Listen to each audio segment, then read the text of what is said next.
it's Heather from Sound in Motion, and a little different view today. We're going to talk about how to banish low back pain in your dips. Followers, I hear you, I feel you all the time in classes. Girls are like, this is hurting my back, or from social dancing, a night of bachata, they're like, oh, my back hurts from dipping.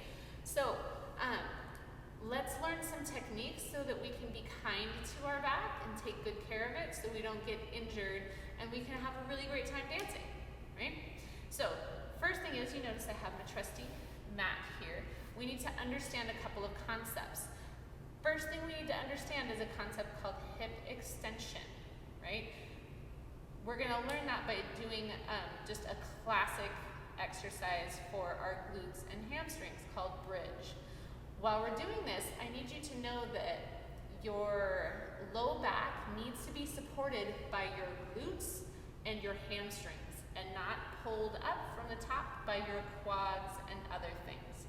It'll make more sense in a second, but what we're gonna do, we're gonna just go into a regular bridge pose. So here, I have my feet flat on the ground, and what I wanna do is I wanna engage my bum, right? And I'm gonna tuck my hips under first. So notice here, I've tucked everything under. I've got my bum engaged. And then from here, I'm gonna push up. And this is where a lot of people get to in a bridge, but where we wanna get to is actually way up here, where my hips are in full extension, right?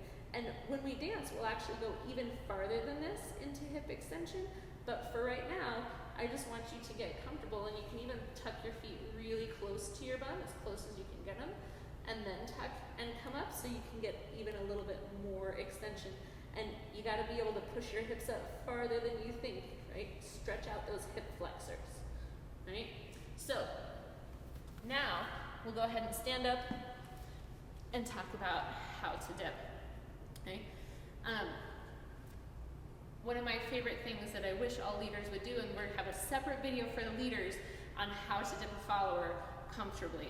But for the followers, since we're talking to you today, what I wanna do is I need to make sure that when I'm in a dip, I get that same tuck first before I let my leader take me back, right? And if he throws me into a dip and I don't have time to do that, I don't let leaders throw me into a dip. I will just stand there, stand up, and I will resist with my core, and I'm like, no, it doesn't feel safe or secure, and I just won't go into a dip, right? Many times, not always, sometimes they just whoosh, and you're like, ow! But many times, the leader, like a bad dip, you can see it kind of coming from a mile away, and I will just stand there and I won't do it. So that's a whole different discussion sometimes. But when I'm here, what I need to understand is, remember before we did our bridge, we tucked our hips first. Now I know right now this is not the sexiest thing on the face of the planet, but this is what needs to happen. And I need to be pushing up from the backs of my legs, from my hamstrings and my glutes.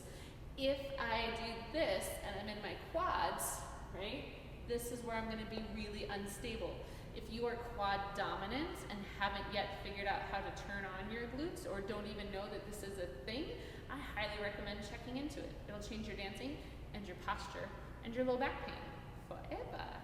So we're here, I tuck my hips under, right? And from this tucked under position, I can then stretch. So I have hip extension in this hip. And then as I stretch back, I'll get hip extension in my other hip because my feet are staggered. And then I'm gonna pull my shoulder blades down, which brings my chest up, right? So all of these things create a really supported back of the body experience, right? I used to have awful low back pain. For those of you who don't know, I have 4 kids, right? I carried 4 babies in my tummy and it destroyed my back, right? I can still dance and dip, and I don't have low back pain anymore before I understood how to use my glutes to support me in my low back, right? So for ease's sake, I'm gonna talk about the upper body from here because it's a little easier to do this way than when I don't have a leader. And for the leaders one, we'll have a leader in here. It'll be super fun. So when I'm here, pretend that we're in this staggered stance, but followers, I'm going to be right here. I tuck those hips forward and I get extension tension in my hips. And then what I'm gonna do, notice I did not move this yet. This is the extension part of the dip. And here, I'm going to be extending everything. As my head goes back, my hips need to come forward even more, right? This is the action. And then when I pull down on my shoulder blades, that's when my chest opens. And that's when I can relax my head back and my low back, upper back, and neck can all be safe. If I do this, right, and I have all this tension in my neck, it ain't pretty. Or if I do this, and I let my head go back without opening the chest, it's not pretty. So I need to tuck the hips under, extend them forward, pull the shoulder blades down, right, to my butt, all the way down, whoop, and then I can relax the head back, right? What tends to happen here is when we add the head back, the lift and push up from the glutes tends to stop. So my glutes are actively pushing my hips up and forward the whole time. And then shoulder blades down. Just practicing getting this motion by pulling my shoulder blades down for my chest to unlock is huge. That needs to happen before my head. So we have a 3-step process here. We have 4 steps. The hips tuck under, the hips go forward, the shoulder blades come down, the head relaxes back, right? That is our 4-step process to keep our body safe during a dip. The other thing that I just want to mention here, for those of you that stuck it with me this long, if you have low back pain, you don't frequently, not always, you frequently don't have to live with low back pain.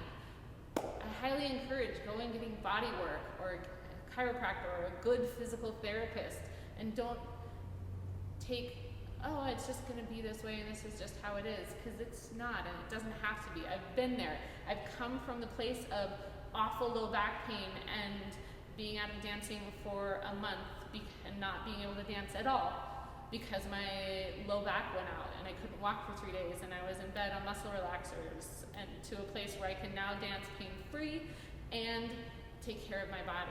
So you can have the best of both worlds. So I hope this serves you. I hope it helped you out. If you like it, love it, share it, subscribe, and we'll see you next time.